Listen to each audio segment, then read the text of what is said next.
Hi, and welcome to Cisco Bytes. My name is Matt Okuma. I am a systems architect here at Cisco, and I'm really excited to bring you the third video in a three-part series that I did on our CX Cloud platform. And today we're going to be taking a look at the last three main sections within the CX Cloud platform, which are advisories, cases, and insights. So let's dive in here and start with the first one, which is advisories. So right up top here, when I click on advisories, we could see, and this is really looking at all the assets across our environment in the CX Cloud platform.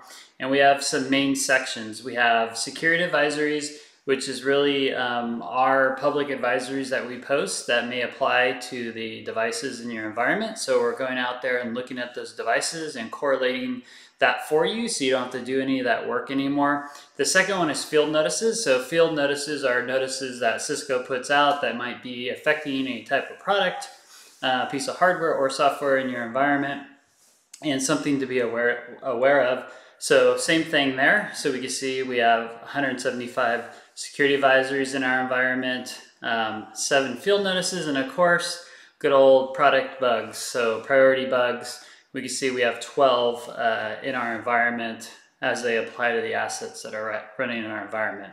So let's dive a little bit deeper into each of these sections here. So if I click on security advisories, we can see, as I mentioned, we have 175. We have 92% that are high impact and 7.4% that are critical impact. Obviously, critical is worse than high, so those are the ones we'll want to dive into, or obviously high as well. So one of the things here is you can see when were those advisories updated. So give you kind of a time tracker there. One thing I like to do here is to look at the affected assets. So even though there might be security advisories, do they really affect assets? So we have affected assets here, and we also have potentially affected. And so the main difference between those is they partially match some of the characteristics that might cause it to match the advisory. Affected assets are ones where we have a little bit more information and we can correlate a little bit tighter, so they're most likely affected. So I like to sort here by affected assets, and I'm just going to take this first one here. As you can see, for this specific CVE here, I have 335 affected assets. So let's just click on that and just kind of show you what we can see. So right up front here, we can see obviously the impact, all the relevant information about the CVE. We can see when it was published. We have a summary of that security vulnerability. We can click here.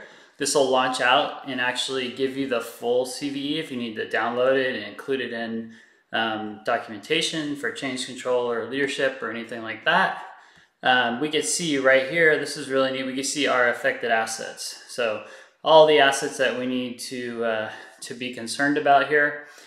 If I click on this, we could see here's why it's affected, because we matched on both software and release, right? And then potentially affected, we have 11 assets. If we look at that, it only matched on software type and not the release. So that helps you narrow it down to how to deal with these in your environment. So really saves a ton of time there on that. So if we look over here at field notices, so this is basically very similar, but this is, the workflow is very similar, but it's related to field notices. So if I just search again here on affected assets, so we can see this one here is affecting the most, which is 25 assets. So if I click on that, very, very similar stuff here. So nice consistent flow. So we could click here, obviously it'll link out to the actual field notice. So no searching for that, you go directly to it, read more about it. And obviously our affected assets, matched on software release, and then no potentially affected assets there. And then the last one, priority bugs. So this one's really neat, right? So we're actually doing correlation and helping you understand bugs in your environment as well. Same exact concept. So we have 12 priority bugs here. I'll again sort on affected assets, see what's affecting my environment the most. I'll just click on this one. It is just a low impact, but I'll click on it just here so we could see it. Workflow is totally the same. So we got the information here, the summary, the bug detail. So this will actually link us out to read more about that specific bug, and our affected assets, just like previously. So that really shows you this section here at Advisories. Obviously, this information can be accessed by going to each individual asset as well. I think I showed that in the first video slightly, but you can get to the same stuff here, just different ways of accessing it. But if you're really just focused on dealing with these advisories, this is a great area to go to here to dive deeper into those. Moving over to the next one around cases. So this is where we're really giving you some great information around your TAC cases that you have opened with Cisco. As an example here, I'm clicked on My Open Cases. You can obviously click on all the other ones here, All Open Cases and Closed Cases, which I'll show you. But you can see that there are 29 total open cases. 3 of them, though, are opened by me. So you can see the cases here that I have open, the severity, and I can actually, open one of these right here. So I'm not leaving and going into different systems and to manage that TAC case. I can actually do it right from here. I can add a note, I can update the case, I can attach a file. So really streamlining that process of working with TAC. So that's My Open Cases. I can actually open a case here as well if I wanted to. So I could search for a product, serial number, all that good stuff, request an RMA, or just ask a question, and that would open up a new case there. All open cases, you can see that I have 29 open cases. Lots of good data points here around quickly seeing percentages of status, severity, when they were last updated, what products are getting the most cases opened, how were they created, and I'm going to get into the auto creation here in the last section. And then were they focused around RMAs, like 29 RMAs in my case here. Then obviously closed cases is important to reference maybe cases you had in the future that were closed. You can see good things here about who was the owner, when it was closed, what contract they were opened under. So the last real thing that I think is neat to talk about here is the support metrics. So this is all the detailed reporting about your interactions with Cisco TAC. So you could slice and dice this, kind of move these around how you want. But the main thing here is you could get some good information on how and why you're interacting with TAC and what were the outcomes.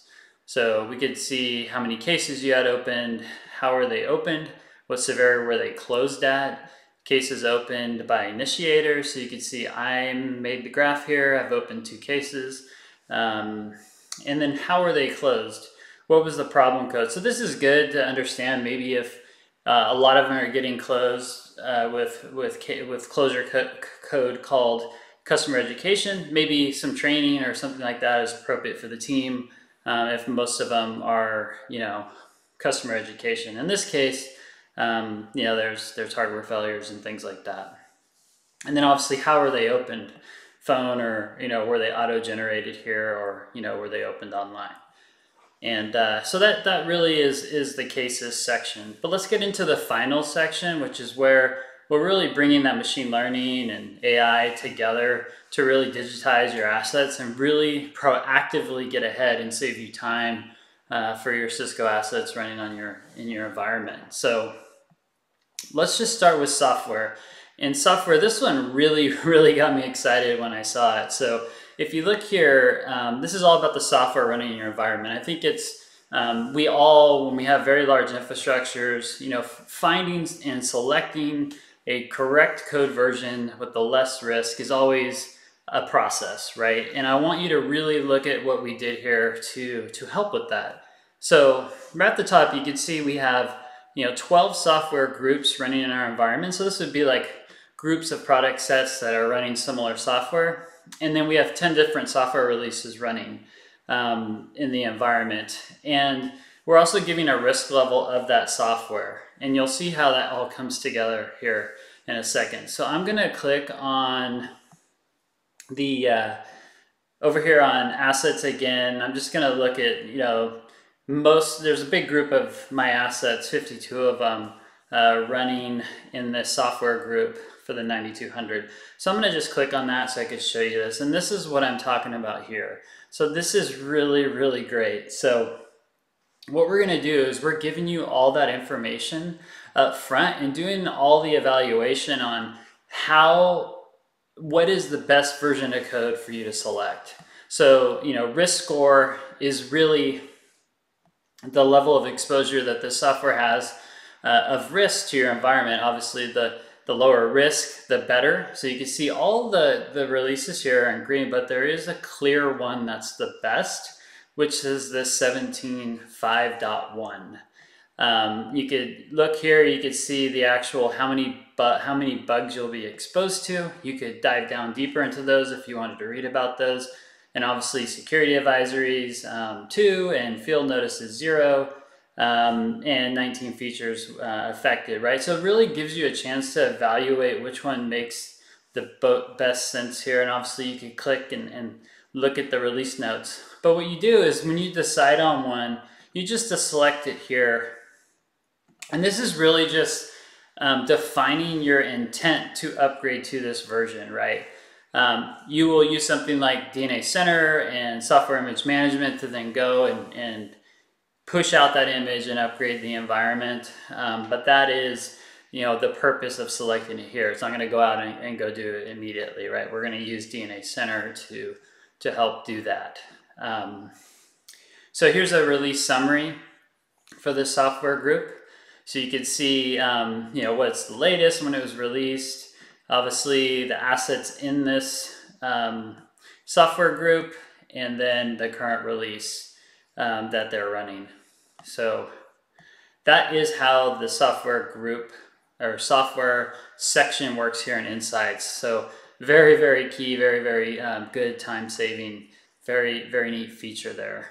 So going over to the next one, crash risk. So here's where we really start to bring things to life and really digitize, like we said, those assets and get ahead and get proactive, right? So what we're doing here is we're evaluating all things running on the device as well as the software that's running on the device and the way the device is behaving on the network to assess a crash risk, whether that's medium, high, low, etc.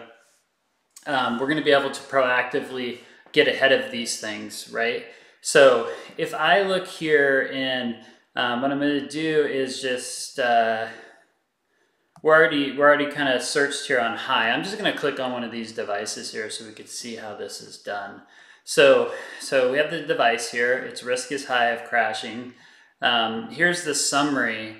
It's been identified as high risk as of June 3rd. And here are the reasons, right?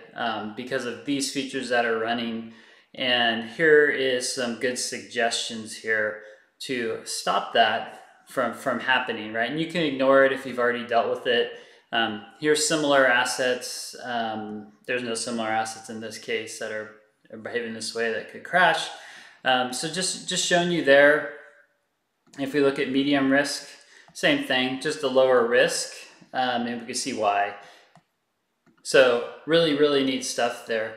And just clicking on faults, so faults here. So we see this is where we are looking at logging and faults in the system, and we could actually take action on these and proactively open tickets with TAC for you and actually upload the diagnostic data here for this. So I'm just going to go out here to 30 days just because I know there's some here that we could look at. So this one here, I'll just do severity critical, and I'm going to look at this buffer allocation failure. So this is a fault that happened in the system to this single device here, and what we can see is it generated this diagnostic output and it opened this case proactively for us. So very, very neat here. So we can actually click on that case and it automated that case open because of this error. And obviously you saw there where you could disable it if you wanted to, if you did not want that automation to continue to take place. And obviously they got the summary, the notes, and the files here. This is taking a sec to load, but that's just a tie-in to the case that it created, so you can continue to work on that and troubleshoot that device. So let's go back here and let's look at the final section, which is compliance. Very, very neat for compliance that your organizations might have around HIPAA or PCI. So this is evaluating your environment and your configurations against those two standards and basically letting you know where your gaps are and where your exposures are. So all of ours seem to be in just high severity. So you can see over here that 62% are PCI compliance and 37 are HIPAA. And the highest severity is medium. And there's 125 rules that were violated. Obviously multiples could be, each device could have multiples affecting it, driving the number up a little bit. But here we have 661 violations. I'm just going to take this HIPAA violation here so that we could walk through it. So I clicked on that, and what you'll see here is you'll see a lot of good stuff. So you'll see that it's a HIPAA violation, the policy that it is associated to, where it came from, the configuration, obviously DNA Center or tightly integrated here. But we could see the policy rule that was in violation, right? And we'll actually give you the reference ID to the HIPAA regulation that we're triggering on. We'll see that there's the two violations here and actually give you the devices that are affected and give you suggestion, right? Like, what can you do to address this? So pretty neat there, and obviously 343 devices are effective. We can create a waiver if we want to create a waiver for this configuration and document it. So that's there, and then obviously build a template. So this will help us, we could export this, and it's basically gonna give us a listing of all the devices and the IPs and what to address, right? So you could leverage that for a script you may be building or a template that you might be building DNA Center to push out a configuration change to address this. Same goes for PCI. There, we'll just look at this one. Very, very similar. We'll show you the PCI ID and the requirement that's in violation and give you a chance to address those and help you guide you. So in conclusion, thank you for taking the time today to go through this third and final video around our CX Cloud platform. I hope you found it valuable, how we're really taking a platform approach and helping you digitize the management of your assets and really giving you insights into things like software, crash risk, faults, compliance on your network, as well as adoption and lifecycle management, and giving you the tools to fully utilize your assets, and as well as just overall assets and coverage, helping you with that SmartNet renewal, seeing what's covered, managing your contracts, and all that good stuff. So if you like this video, please subscribe and look for more great content from other Cisco systems architects here on Cisco Bytes, and look forward to seeing you on other videos. Thank you.